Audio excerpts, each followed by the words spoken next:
Selamat siang. Apa kabar? Baik-baik, ya. Saya Divina Ayudhya Genevieve Iya. dari kelas 8C. Iya. Dan pada kesempatan kali ini saya akan mewawancarai Romo Iya. untuk materi karya tulis ilmiah saya yang Iya. berjudul Pentas Seni Virtual SMP Katolik Santo Iya, Yosef sebagai langkah peningkatan minat pelajar SMP Katolik Santo Yosef terhadap budaya NTT. Iya. Namun sebelum saya mewawancarai Romo, saya akan menjelaskan terlebih dahulu Iya. beberapa hal mengenai karya tulis ilmiah saya. Iya, oke. Saya membeli judul Pentas Seni Virtual SMP Katolik Santo Yosef sebagai langkah peningkatan minat pelajar SMP Katolik Santo Yosef terhadap budaya NTT Iya. karena saya melihat bahwa di masa pandemi ini banyak sekali para pelajar Indonesia khususnya di NTT yang perlahan-lahan mulai meninggalkan kesenian dan kebudayaan daerah. Oh, iya. Baik. Selain itu juga mereka tak berminat untuk mempelajari berbagai hal mengenai seni dan budaya. Iya, iya.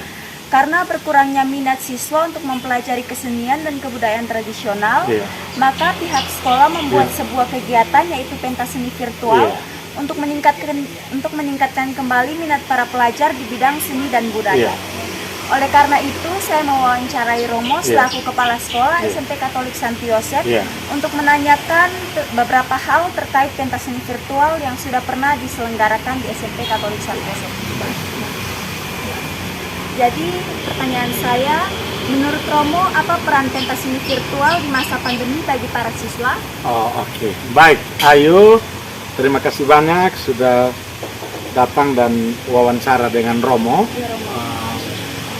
Pentas seni virtual ini dibuat pertama karena di masa pandemi ini anak-anak belajar dari rumah. Ya.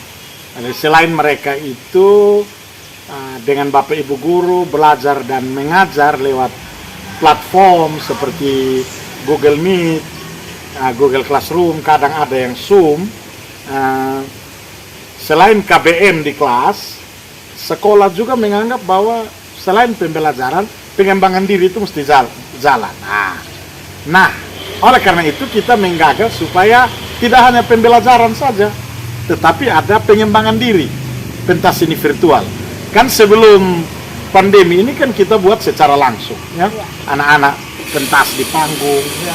Menyanyi, menari, drama, teater, puisi, pidato, ada yang MC, ya. Bahkan drum band. Tetapi sekarang pandemi, ya kita harus gunakan platform digital. Maka supaya pembelajaran jalan, pengembangan diri juga jalan, maka kita menggagas pentas seni virtual. Jadi anak-anak dengan orang tua kita waktu itu pakai Zoom. Jadi anak-anak pentas di rumah dan guru-guru dengan Romo nonton di sekolah. Dan berjalan dengan baik. Jadi kita sudah buat 5 kali. Ya, dan itu berjalan sukses. Semua anak terlibat, orang tua bangga dan bahagia, dan anak-anak teristimewa mereka berani untuk tampil dan mengembangkan diri. Itu Ayu. Ya, Romo. Iya.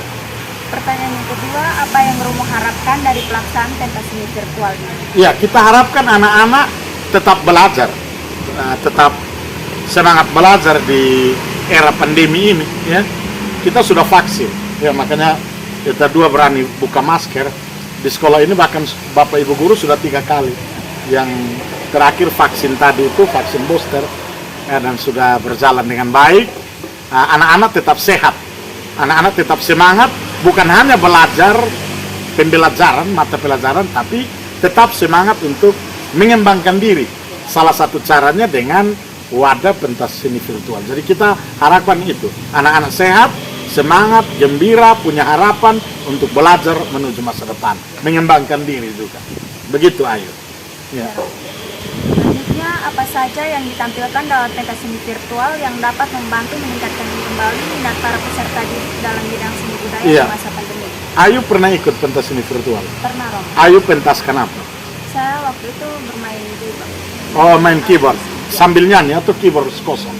sambil nyanyi. Sambil nyanyi ya. Lagu apa? Lagu bahasa Inggris. Oh iya, baik. Lagu rohani bahasa Inggris, bagus ya. Jadi ada yang nyanyi, ada yang menari, tapi banyak juga yang tampilkan budaya NTT. Ya. Nyanyian dan tarian, pakaian adat ya, di daerah-daerah di NTT dari Flores, Sumba, Timor Alor, Sabu, Rote, ya bagus. Ada yang nyanyi, ada yang nari, ya dan itu berjalan dengan baik. Ya. Nah, jadi itu isi kira-kira beberapa konten dalam pentas seni virtual. Ya. Selanjutnya, menurut saya pihak sekolah menyelenggarakan pentas seni virtual ini Iya. karena di masa pandemi seperti saat ini kita bisa melihat rendahnya minat dan pengetahuan tentang seni budaya Iya. melalui stigma yang mengatakan bahwa seni budaya lebih mudah dibandingkan ilmu terapan, sehingga para pelajar pun enggan untuk mempelajari seni dan budaya yang mengakibatkan pengetahuan dan wawasan yang rendah dalam bidang seni budaya. Iya, iya. Itu menurut saya. Bagaimana pendapat Romo terhadap penyelenggaraan pentas seni virtual? Mengapa pihak sekolah mengadakan pentas seni virtual di masa pandemi seperti Iya. saat ini? Ya, karena kita mau anak-anak itu berminat dan mencintai budaya di Nusa Tenggara Timur, ya. Dan budaya itu bagian dari hidup kita, bagian dari identitas dan martabat kita, ya. Jadi tidak usahlah dibandingkan dengan ilmu-ilmu pengetahuan, ya, sains atau ilmu-ilmu terapan, tapi seni budaya itu juga memberi kontribusi bagi pendidikan, bagi kemanusiaan. Dengan mempelajari, berminat atau mengembangkan kemampuan seni seperti menyanyi, menari, mencintai budaya lewat tarian atau kearifan-kearifan lokal, itu seorang siswa sebenarnya membentuk juga karakter. Budaya juga sebenarnya menyumbang karakter, ya. Lewat syair-syair, lagu-lagu, tarian itu karakter anak-anak bisa terbentuk. Mereka mencintai lokalitas, kearifan yang hidup di daerah Nusa Tenggara Timur. Itu sehingga setiap ilmu pengetahuan seni dan budaya itu menyumbang kontribusi karakter bagi generasi dulu dan juga sekarang. Maka pentas seni virtual itu selain menanggap juga masa pandemi, tetapi dia juga memberi ruang kepada anak-anak supaya mencintai budaya sendiri dan membentuk karakternya. Seperti itu kira-kira. Ya. Selanjutnya, apa saja yang menjadi kendala pada saat pentas seni virtual ini berlangsung? Ya, mungkin karena belum biasa. Karena saya tahu ini dalam 2-3 tahun terakhir ini baru pertama. Dan biasanya orang kan pentas seni orang pikir langsung.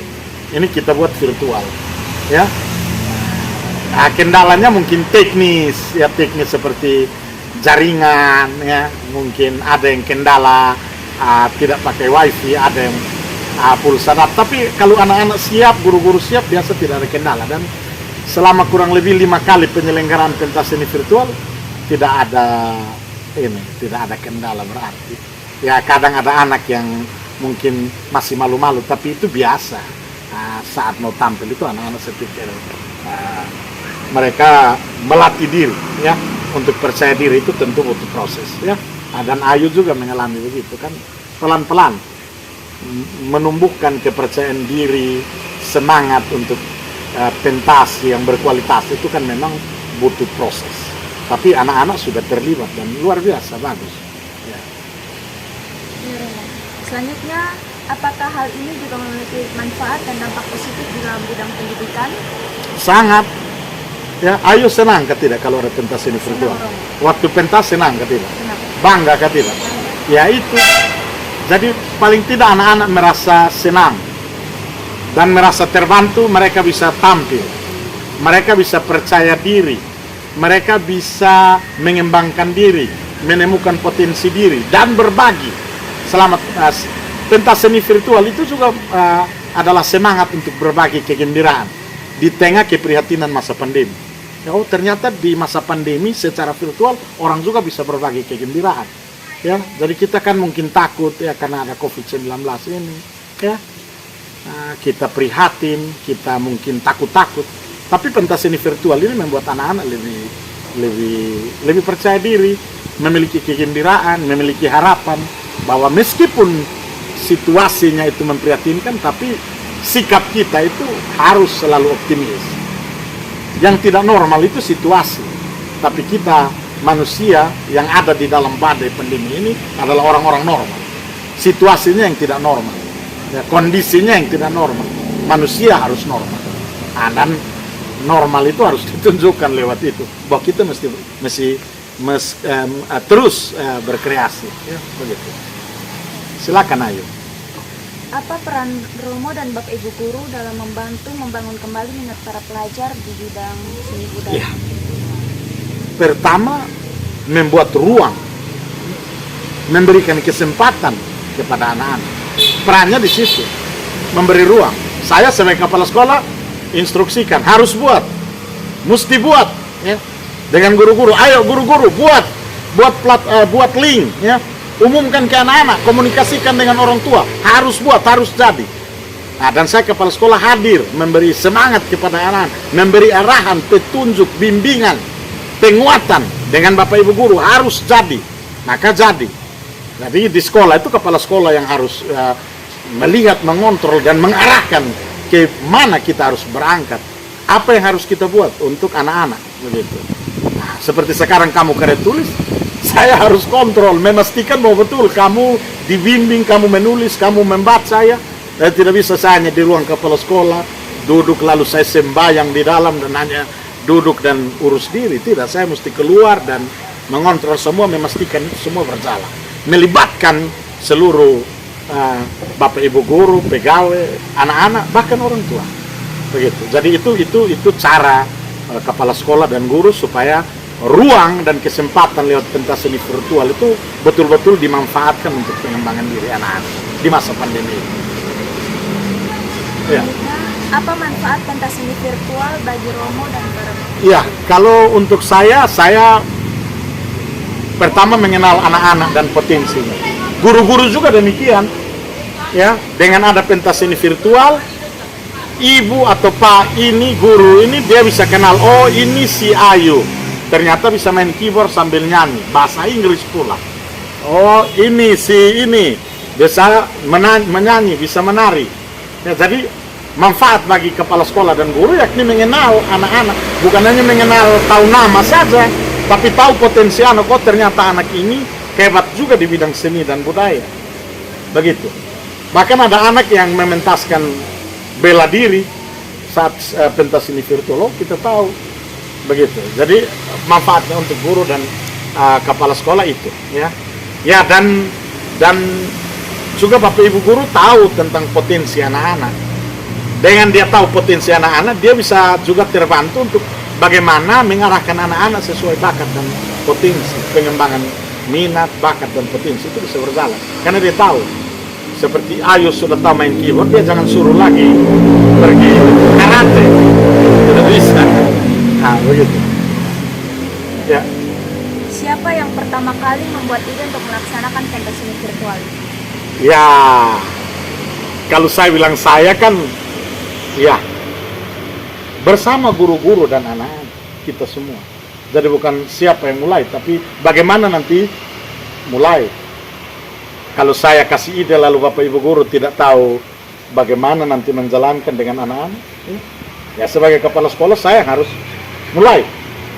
Ya, kepala yang harus mulai, nanti kaki, tangan, badan semua itu. Nah, itu kepala sekolah begitu. Tapi bersama guru-guru dengan anak-anak. Memang betul saya mulai, maka mulai. Tapi dengan guru-guru dengan anak-anak sehingga semua bisa jalan. Ini pertanyaan yang Terakhir ya, silakan. Menurut Romo, bagaimana dampak pandemi COVID-19 bagi para siswa, khususnya di bidang seni budaya? Oh ya, bisa jadi dengan pandemi ini, dengan situasi terbatas, ya durasi juga terbatas, ya kegiatan-kegiatan dibuat terbatas itu, banyak kegiatan seni budaya yang biasa harus dilakukan secara langsung itu terkendala, sehingga minat, apalagi pengembangan seni budaya itu tidak berjalan baik, ya. Nah, tetapi kita punya platform yang seperti YouTube, ya ada Instagram, Facebook, ya bahkan WA, orang bisa share, bisa berbagi, ya. Dan kita tetap yakin bahwa meskipun secara langsung kita tidak bertemu, tetapi lewat platform digital itu anak-anak bisa tetap mengembangkan minat dan potensi seni budaya. Jadi saya optimis. Saya yakin bahwa karena pandemi ini juga orang-orang yang mencintai seni dan budaya, anak-anak, ya para guru itu punya cara. Seperti kita di SMP Santi Yosef ada pentas seni virtual. Ya, itu kira-kira. Ya Romo, Ya. Romo terima kasih. Ya. Terima kasih karena sudah meluangkan waktu Ya. melakukan wawancara bersama saya. Iya, oke. Baik, terima kasih banyak ya. Baik-baik, salam ya untuk orang tua dan sukses untuk karya tulis dan penelitian dan siap diri untuk presentasi yang baik. Presentasi yang baik ya. Harus paham apa yang ditulis, apa yang harus disampaikan, waktu penelitian, tempat penelitian, konten seni budaya apa yang ditampilkan saat pentas seni itu harus ditulis. Oh, tarian ini, nyanyian ini. Begitu di NTT. Nah, itu kira-kira. Makasih banyak juga ya. Selamat ya. Oke, makasih.